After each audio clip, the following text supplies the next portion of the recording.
Hello friends, स्वागत है आप सभी का एक और नई वीडियो में। और आज की वीडियो काफ़ी ज़्यादा इन्फॉर्मेटिव होने वाली है। इस पर मैं कई दिन से काम कर रहा था, कुछ नहीं तो पिछले 15-20 दिन हो गए मुझे इसकी डिटेल निकालने में। इस वीडियो में मैं आपको बताने वाला हूं कि अगर आपको बोर्डिंग पास नहीं देते हैं एयरपोर्ट पर, आप चाहे किसी भी कंट्री में जा रहे हो, शेंगेन में, कनाडा, यूके, यूएस या आर्मेनिया, कहीं भी, और आपको बोर्डिंग पास नहीं देते हैं बिना किसी रीज़न के, और आप उनका क्या कर सकते हो? भाई भगा देंगे आपको, कुत्ता समझ गए। तो उसका आपको तोड़ बताऊंगा आप क्या कर सकते हो आप अपने पैसे रिटर्न लेने के लिए। वीडियो को एंड तक देखते रहना और चैनल को सब्सक्राइब कर देना। बाकी व्यू का एंजॉय लो। ये मतलब जो लोकेशन है, कुछ नहीं तो इस पर मैं 20,000 दिरहम खर्चा करा हूँ सिर्फ बैकग्राउंड में ये लोकेशन लाने के लिए। मेरी हर वीडियो में आप देखोगे कुछ भी एडिटिंग नहीं होती, बिल्कुल रियल होता है। और ये भी सब रियल ही है। देखो, 2 ही आदमी भटक रहे हैं पूरे एरिया में। इसकी सेपरेट वीडियो जल्दी आने वाली, देख लेना। बाकी अपने टॉपिक पर आते हैं हम। हाँ, तो सबसे पहले आपको क्या चीज़ चाहिए होती है अगर आप किसी कंट्री जाते हो। मान लो अगर आप विजिट पे जा रहे हो तो आपको चाहिए टिकट और return ticket, visa, hotel booking और इंश्योरेंस। इसके अलावा आप चेक कर सकते हो, अगर सो मनी का ऑप्शन है तो आप सो मनी भी रख सकते हो अपने पास कंट्री के हिसाब से। जैसे अगर आप मान लो किसी अच्छी कंट्री यूरोप में जा रहे हो तो $1,000 या यूरो, 1500 यूरो। आर्मेनिया आ रहे हो, $500-600 रख लो। दुबई जा रहे हो, 2-3 हज़ार दिरहम रख लो। तो मतलब ये 3-4-5 चीज़ें जो हैं आपके पास कंपलसरी होना चाहिए। ये सारी चीज़ें हैं आपके पास और आपको बोर्डिंग पास देने से मना कर रहे हैं। देखो, काफ़ी सारे बंदों के साथ ऐसा होता है, क्योंकि मुझे पता है, यहाँ मैं बंदे बुलाता हूँ, यही काम करता हूँ, तो मैं जानता हूँ किसके साथ क्या प्रॉब्लम हो रही है।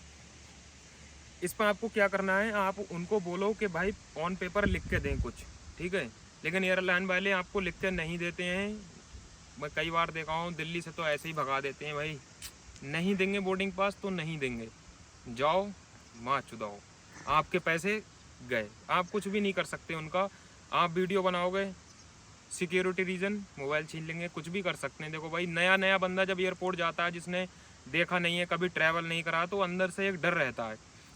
तो ये सारी चीज़ें हैं। आपने फिर इसके बाद क्या करना है, अगर वो आपको लिख के नहीं देते। मान लो आपकी फ़्लाइट 2 बजे है, एग्ज़ाम्पल 2 बजे है, और आपको हो गया वहाँ पर 1:30 हो गया और आपको बोर्डिंग पास नहीं दे रहे हैं। वो आपको करना क्या है, अगर 20 मिनट रह जाएँ काउंटर बंद होने में, सबसे पहले आपने जो जो डॉक्यूमेंट्स आपके हैं, इंश्योरेंस वगैरह जो भी, उन सबको मतलब हार्ड कॉपी निकाल लेना है, फ़ोटो कॉपी निकाल के उसको। देखो, आपको किसी चीज़ की वीडियो नहीं बनाना है एयरपोर्ट की। पहले आपको डिस्प्ले लेना है, जो डिस्प्ले होती है जिसमें एयरलाइन का एयरक्राफ्ट नंबर शो होता है और काउंटर का टाइमिंग शो होती है कि हाँ ये काउंटर इतने टाइम बंद होगा। उसकी वीडियो लेके छोटी सी, के उसमें बोलना है आपको, मेरा नाम ये फलाना ठिकाना है और ये मेरी फ़्लाइट है और ये लोग मुझे बोर्डिंग पास नहीं दे रहे हैं। और अपने सारे डॉक्यूमेंट फर्श पर रखना है आपको, एक एक करके सबकी सेपरेट वीडियो बनाना है बिल्कुल, कि ये मेरे डॉक्यूमेंट हैं देखो। और फिर मोबाइल घुमा के आपको काउंटर लेना है जिस एयरलाइन की आपकी टिकट है, वो काउंटर लेके अगर हो सके तो जो बंदा आपको मना कर रहा है उसका भी थोड़ा सा वीडियो ले लो जिसमें उसका नाम आ जाए। ये सारी चीज़ें क्लियर करने के बाद आपको कहाँ जाना है अब ये सारी चीज़ें लेकर।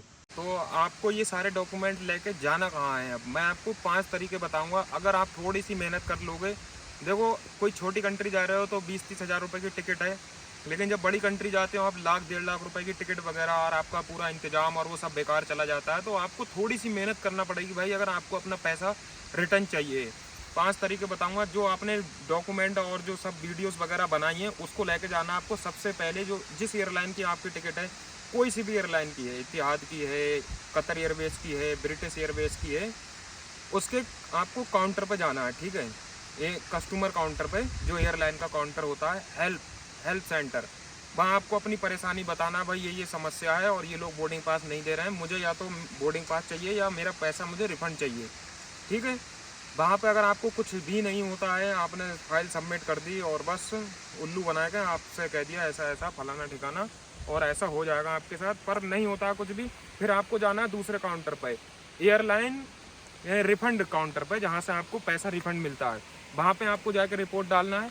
वहाँ जाने के बाद आपको अगर फिर भी कुछ भी नहीं होता है, देखो ऐसा होता है, पहले तो आप ऑनलाइन कंप्लेंट भी डाल सकते हो। जैसे आपकी एयर अरबिया की, तो एयर अरबिया के ऐप पर जाकर ऑनलाइन अपनी परेशानी हल कर मतलब सबमिट कर सकते हो। अगर हल होता है तब ठीक है, नहीं होता है कुछ भी, फिर 2 तरीके मैंने बता दिए आपको। फिर आपको जाना है एयरपोर्ट कस्टमर कंप्लेंट्स पे, जहाँ पे मतलब जो एयरपोर्ट पे आप कोई भी कस्टमर की दिक्कत है वो आप सबमिट कर सकते हो जाएगा। उसको आपको काउंटर देखना है, ठीक है। किसी से पूछ लो, वहाँ पे बहुत सारे लोग होते हैं, एयरपोर्ट का स्टाफ भी होता है एक, जो सिर्फ लोगों की हेल्प करता है, बताता है कि किधर जाना है, आपको क्या करना है।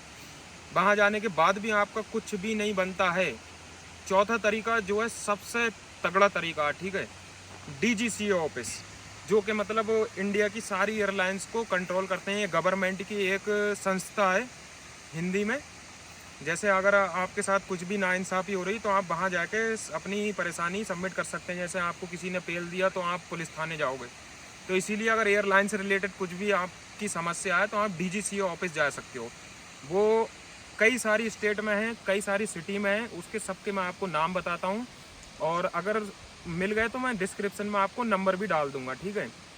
उसमें उसमें आपको किस तरह से अपनी मतलब रिपोर्ट सबमिट करना है स्टार्ट।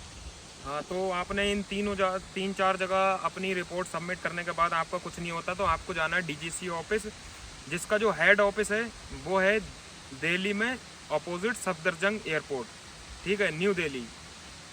या तो आप इसमें ऑनलाइन अपनी रिपोर्ट डाल सकते हो, नहीं तो आपको इनके कॉन्टैक्ट नंबर भी मिल जाएंगे, उस पर बात कर सकते हो। अगर नहीं कुछ बनता है उससे तो आप डायरेक्ट विजिट कर सकते हो। तो जो हेड ऑफिस है वो दिल्ली में है, अपोजिट सफदरजंग एयरपोर्ट। मैं एड्रेस सारा डाल दूंगा अपने डिस्क्रिप्शन में। और इसके जो रीजनल ऑफिस हैं वो हैं आपके दिल्ली, मुंबई, चेन्नई और कोलकाता में। आपकी जो सी भी सिटी पड़ती हो आप उसमें सर्च करके देख सकते हो कौन सा आपके पास से पास पड़ रहा है, तो आप वहाँ जाकर अपनी रिपोर्ट डाल सकते हो। और इसके और भी 3 सिटी में हैं, बेंगलुरु, हैदराबाद और अहमदाबाद। बेंगलुरु में हाल एयरपोर्ट और हैदराबाद में पता नहीं है मुझे, बाकी अहमदाबाद में है सरदार वल्लभ भाई पटेल। तो ये ब्रांचेस ऑफिस हैं, इनके ब्रांच ऑफिस हैं। तो इन सारी जगह आपका कहीं पर भी कोई सा भी आपके यहाँ से पास में पड़ता है तो आप वहाँ जाके अपनी ये सारी चीज़ें दे सकते हो। और इसके बाद भी अगर आपका काम नहीं होता है, एक मोटा मोटा मान लो नहीं होता है काम आपका, लेकिन यहाँ से 100% आपका काम हो जाएगा, पैसा रिफंड मिल जाएगा। और वो एयरलाइन वालों की गांड फाड़ देते हैं, तगड़ा फाइन मारते हैं। अगर आप अपनी जगह सही हो, आपके डॉक्यूमेंट में कोई कमी नहीं है तब। अगर इस पर भी आपका काम नहीं बनता फिर आपको कहाँ जाना है स्टार्ट। अब आपको अगर DGCA ऑफिस से भी आपका काम नहीं होता तो आपको जाना है NCDRC। ये भी एक संस्था है जो मतलब कस्टमरों की वो सुनते हैं।